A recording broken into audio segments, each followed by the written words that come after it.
Imaginen la escena. No la contemplen como quien desplaza con indiferencia una noticia más en la pantalla de su teléfono. Deténganse por un instante a mirarla con verdadera atención.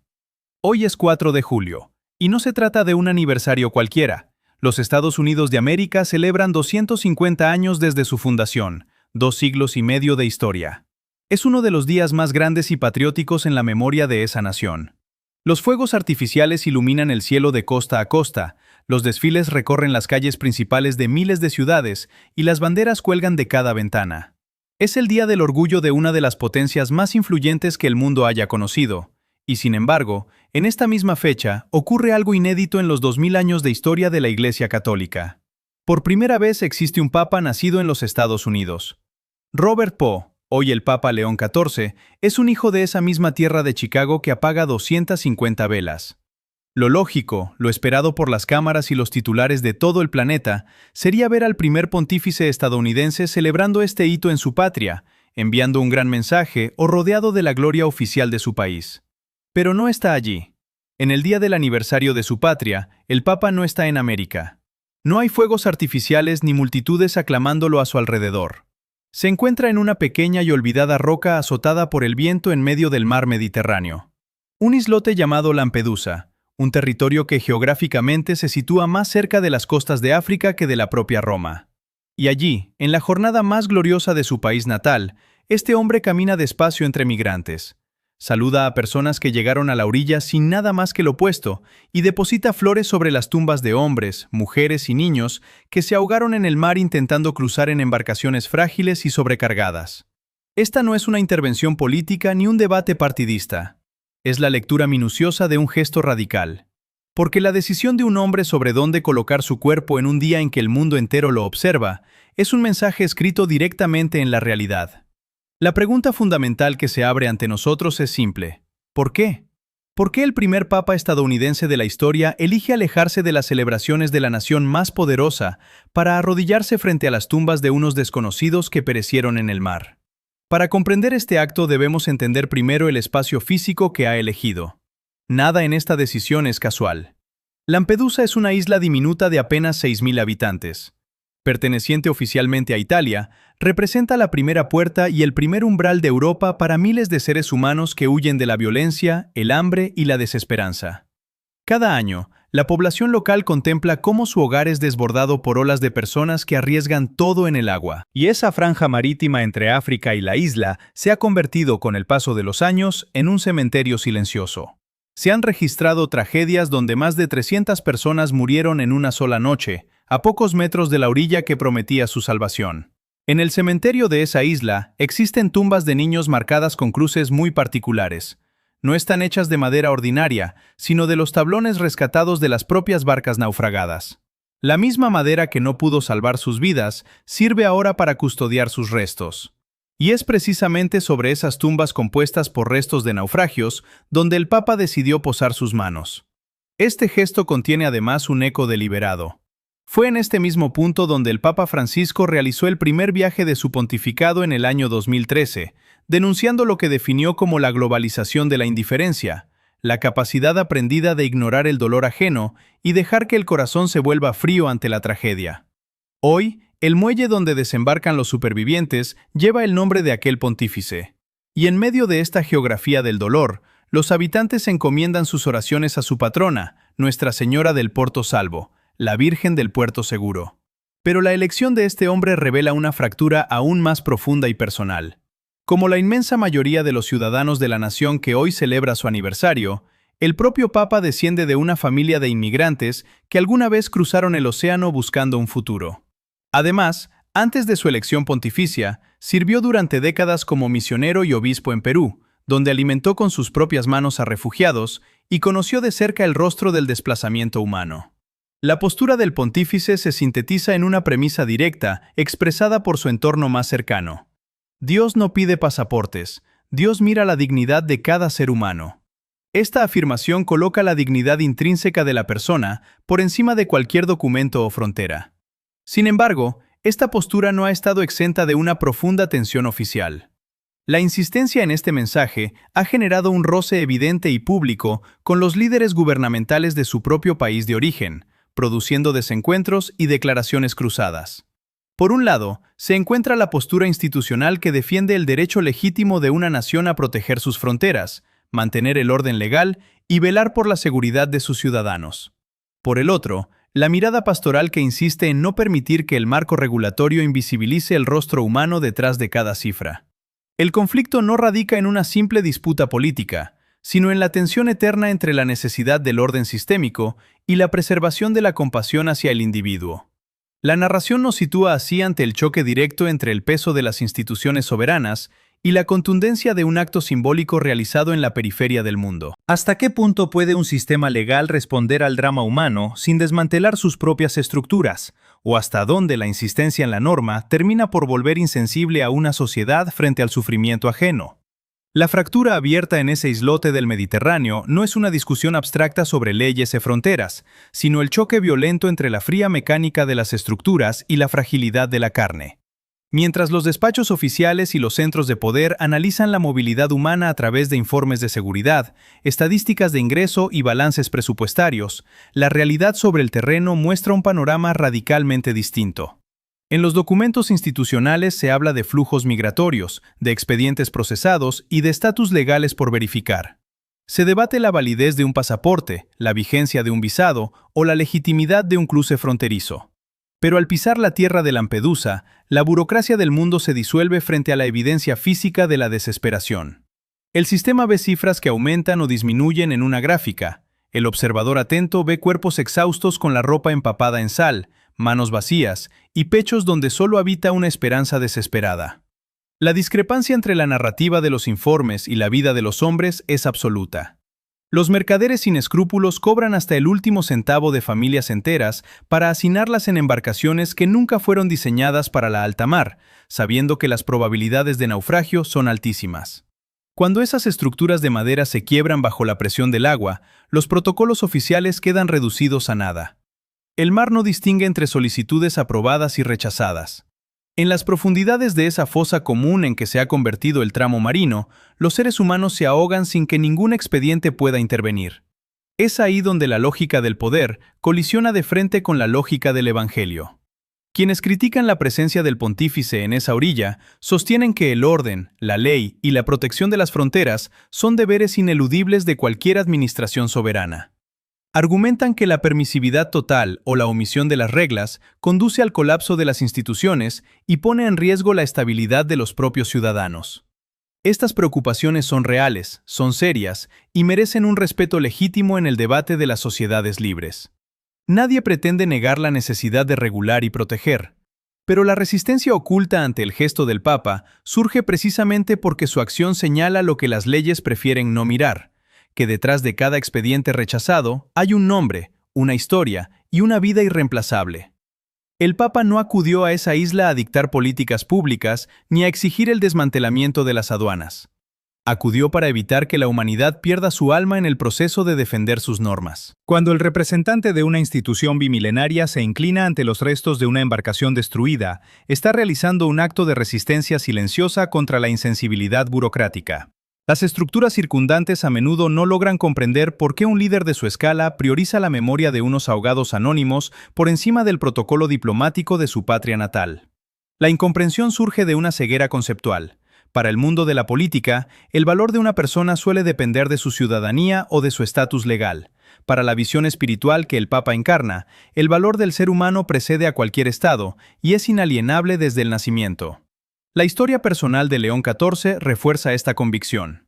Durante sus años de servicio en suelo sudamericano, atendiendo a quienes cruzaban las fronteras huyendo del colapso social y la miseria extrema en Venezuela, el pontífice no aprendió la realidad del migrante en los libros de sociología ni en los debates académicos. Lo aprendió mirando a los ojos a madres agotadas, entregando alimento con sus propias manos y escuchando el relato directo del terror y la huida. Sabe que la gente no abandona su tierra, su hogar y sus recuerdos por capricho, sino cuando permanecer equivale a morir. Por eso, al depositar flores en Lampedusa, no realiza una puesta en escena, sino un acto que le toca la sangre y la memoria. La pregunta que queda flotando en el aire de esa isla sobrecoge por su crudeza. ¿Qué ocurre con una civilización cuando sus leyes se vuelven tan eficientes que logran borrar el rostro del sufriente? La revelación implícita en la elección de ese pequeño rincón del Mediterráneo envía una onda de choque que sacude la fachada de las grandes instituciones. Al negarse a participar en la narrativa festiva de los 250 años de su país natal, el pontífice obliga a los sistemas de poder a mirarse en el espejo de sus propias contradicciones. Las consecuencias de su presencia en Lampedusa no tardan en hacerse sentir en los centros del debate público. La imagen de un papa estadounidense prefiriendo el suelo humilde de un cementerio marino antes que las luces y los desfiles de su patria quiebra el discurso habitual de las élites, que prefieren calificar la tragedia de los náufragos como un costo colateral inevitable o una simple cifra estadística dentro de un informe trimestral.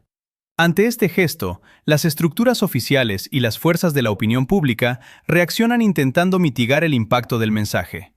Surgen de inmediato las líneas de resistencia, que buscan encasillar el acto dentro de los estrechos márgenes de la disputa política partidista. Desde distintos sectores se intenta suavizar la contundencia de su decisión, etiquetándola como una provocación ideológica o una interferencia inoportuna en los asuntos soberanos de los estados. La maquinaria del comentario mediático intenta desviar la atención de lo esencial. Se debate la oportunidad de la fecha, se analiza el cálculo diplomático y se lanzan críticas mordaces y personales contra la figura del pontífice. Se pretende reducir una convicción ética profunda a una simple toma de postura en las guerras culturales del momento. Sin embargo, frente al ruido de los discursos y la presión de quienes intentan neutralizar la fuerza de su mensaje, la firmeza de León XIV permanece inalterable. Su postura no se tambalea porque no nace de una estrategia de imagen ni de una opinión improvisada, sino de una coherencia respaldada por la experiencia viva y por la raíz misma del mensaje que representa. El Papa contesta a los detractores no con discursos incendiarios ni con ataques a gobiernos específicos, sino con la presencia física de su cuerpo en el lugar del dolor. Recuerda a quien quiera escucharlo que la figura central del cristianismo fue, en sus primeros meses de vida, un niño llevado por sus padres a través de una frontera en la penumbra de la noche, huyendo de la violencia de un monarca que buscaba destruirlo. Recuerda también que la vida de ese mismo Jesús transcurrió en los márgenes y concluyó fuera de las murallas de la ciudad, ajusticiado en una cruz entre los descartados de la época. Por eso, al situarse junto a las cruces fabricadas con la madera de los barcos hundidos, el pontífice no está haciendo política de facción, está realizando el acto más elemental de la tradición que encabeza, seguir los pasos de aquel a quien sirve. La tensión institucional alcanza así su punto de máxima intensidad. De un lado, el peso masivo de un orden mundial que exige pragmatismo, fronteras herméticas y prioridades nacionales.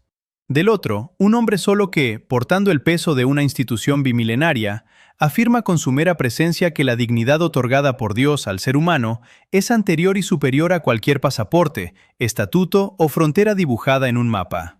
El conflicto ha quedado planteado de forma irreversible en la conciencia colectiva. La confrontación entre la lógica de las reglas globales y la urgencia de la piedad humana ha llegado a un punto de no retorno, preparando el terreno para el cuestionamiento definitivo que recaerá sobre cada uno de nosotros. El momento culminante no requiere de un escenario grandioso ni de proclamaciones altisonantes. Ocurre en el silencio austero de un cementerio insular, donde el viento del Mediterráneo roza los rostros de los allí congregados. Frente a las cruces rústicas, moldeadas con las maderas astilladas de las embarcaciones que se hundieron en el mar, el Papa León XIV se detiene. El peso de la atmósfera es absoluto. No hay aplausos, no hay música ceremonial ni la algarabía de las festividades patricia que a miles de kilómetros llenan el aire. Hay solo un silencio denso, cargado con el recuerdo de vidas suspendidas en las profundidades de la agua. Es en este espacio, con el gesto simple de inclinarse y depositar flores con sus propias manos sobre las tumbas de niños anónimos, donde el pontífice pronuncia, sin necesidad de grandes discursos, el manifiesto definitivo de su presencia. La acción condensa una declaración que retumba con la fuerza de un trueno silencioso. Dios no busca pasaportes, Dios mira la dignidad de cada ser humano. Cada pausa en sus movimientos, cada mirada dirigida hacia ese mar implacable y cada segundo de oración en sus rodillas desgarran la fachada de respetabilidad con la que el mundo moderno disfraza su indiferencia. La reacción de los presentes, desde los pocos habitantes de la isla hasta los hombres y mujeres que lograron sobrevivir al naufragio, se transforma en un testimonio mudo. En las miradas de esos supervivientes no hay ideología ni debate sobre soberanías. Hay el reconocimiento visceral de haber sido vistos por fin como personas verdaderas, y no como problemas que administrar o amenazas que erradicar. La acción del Papa arranca de golpe las máscaras del sistema. Deja al descubierto los defectos fundamentales de una civilización que ha perfeccionado la habilidad de mirar hacia otro lado, de cambiar de canal, de desplazar la pantalla y de permitir que el corazón se vuelva frío y cómodo mientras miles de seres humanos se hunden bajo las olas. Al colocar su cuerpo en el punto exacto donde la desesperación se cruza con la muerte, el pontífice demuestra que las leyes y las estructuras pierden su razón de ser cuando olvidan el valor irreductible de la experiencia humana viva. La solemnidad de este acto no pretende destruir el orden ni denigrar la legítima búsqueda de seguridad de las naciones, sino restablecer la jerarquía de las cosas. Antes que el papel, antes que la frontera, antes que la política y antes que la nacionalidad, existe un alma creada a imagen de Dios, poseedora de una dignidad sagrada que ninguna ley en la tierra puede otorgar ni despojar.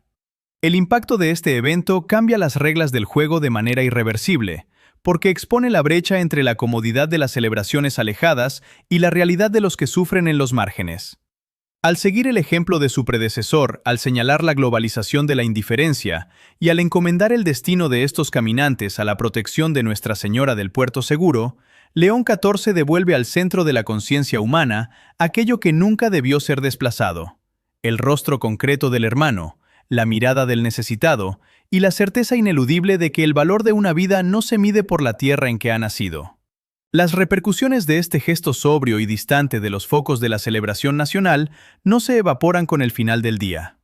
La resonancia de la visita del Papa estadounidense a Lampedusa penetra en la conciencia del sistema y de la sociedad, obligando a revisar la forma en que se percibe la tragedia en los límites del mundo cómodo. El mensaje silencioso transmitido desde esa orilla remota desmantela la falsa tranquilidad de quienes prefieren la apatía y cuestiona directamente la tendencia global a ignorar el sufrimiento lejano.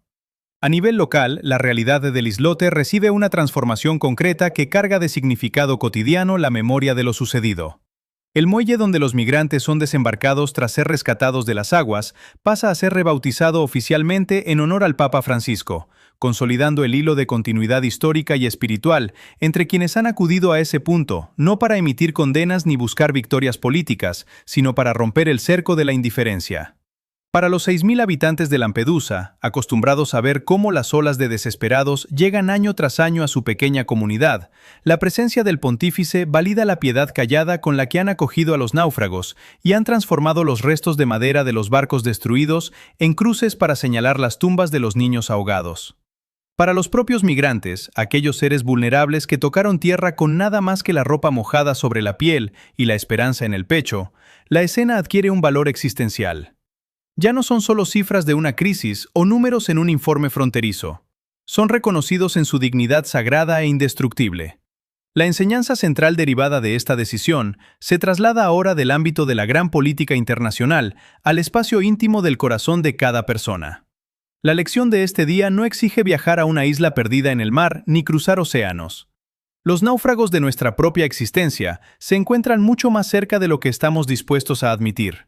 En el familiar anciano que espera en soledad una llamada que nunca llega, en el vecino olvidado al que nadie saluda, en el compañero de trabajo marginado o en la persona que atraviesa un dolor silencioso a nuestro lado. La globalización de la indiferencia no empieza en los grandes despachos de gobierno, sino en el acto cotidiano de mirar hacia otro lado y pasar de largo ante quien se hunde en la soledad, la necesidad o la desesperanza. Este recorrido nos conduce a una certeza serena y definitiva sobre la condición humana. En el fondo de todo, cada uno de nosotros es también un navegante, un caminante que cruza la mar agitada de la vida en una embarcación frágil, expuesto a las tormentas y buscando un puerto seguro donde descansar. No existe un ser humano que no sea, en algún sentido, un peregrino en busca de hogar. Y la promesa final que sostiene este gesto es que, ante la mirada de Dios, no hay pasaportes ni fronteras, no hay rechazados por falta de documentos, ni historias tan rotas que no puedan ser acogidas. Frente al muelle de la vida siempre existe un puerto seguro, una casa de misericordia donde no se exige nada para ser recibido y donde las manos de un padre se extienden para sacar a cada alma de las aguas profundas. Mantengan la mirada atenta hacia quienes naufragan a su alrededor y continúen navegando con valentía hacia el puerto seguro que nos espera a todos.